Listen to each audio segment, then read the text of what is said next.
যে সংঘর্ষের ঘটনা ঘটেছে আর সকালে কিন্তু ঢাকা কলেজের সাথে একতরফা কয়েক দফা হামলা বা সংঘর্ষের ঘটনা ঘটেছে। পরে ঢাকা কলেজের যে শিক্ষার্থীরা তারা এই সিটি কলেজে আসেন। সিটি কলেজে আসার পর এদিকে একটু দেখাতে চাই, সিটি কলেজের প্রধান ফটকের যে সিটি কলেজের যে লেখাটি, এই লেখাটি কিন্তু তারা খুলে নিয়ে যান। এর আগেও কিন্তু এমন ঘটনা ঘটেছে। এই ঘটনায় বিক্ষুব্ধ হয়ে কিন্তু সিটি কলেজের যারা শিক্ষার্থীরা তারা তখন সংঘর্ষের পরে তারা ভিতরেই ছিলেন, যখন ঢাকা কলেজের শিক্ষার্থীরা এসে এখানে এটা খুলে নিয়ে যায়।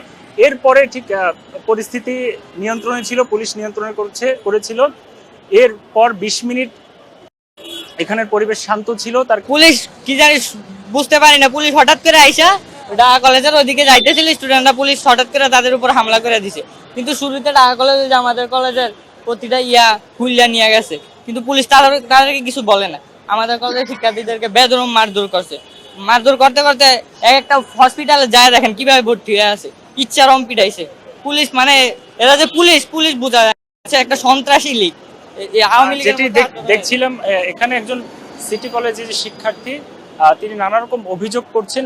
এর আগে কিছুক্ষণ আগে সিটি কলেজের শিক্ষার্থীরা ঢাকা কলেজের দিকে অগ্রসর হচ্ছিলেন, তখন কিন্তু পুলিশ তাদের বাধা দেয় এবং পুলিশের সাথেও কিন্তু সিটি কলেজের শিক্ষার্থীদের এক পর্যায়ে যখন সিটি কলেজের শিক্ষার্থীরা ভিতর থেকে পুলিশের দিকে ইট পাটকেল ছুঁড়েছেন, তার কিছুক্ষণ পরে পুলিশ টিয়ারশেল, এখানে বেশ কয়েকটি টিয়ারশেল ছুঁড়েছে। এখন দেখতে পাচ্ছি যে পরিবেশ থমথমে রয়েছে। এই পাশটাতে সিটি কলেজের শিক্ষার্থীরা এখন তাদের কলেজের সামনে অবস্থান করছেন এবং পুলিশ আমার ঠিক বাম পাশে এই যে সায়েন্স ল্যাবের যে মোড় সেখানে অবস্থান করছেন। পুলিশ যেটি বলছেন যে ঢাকা কলেজেও একটি টিম রয়েছে যাতে ঢাকা কলেজের শিক্ষার্থীরা বের হয়ে সিটি কলেজের সাথে কোনো সংঘর্ষে না জড়াতে পারে।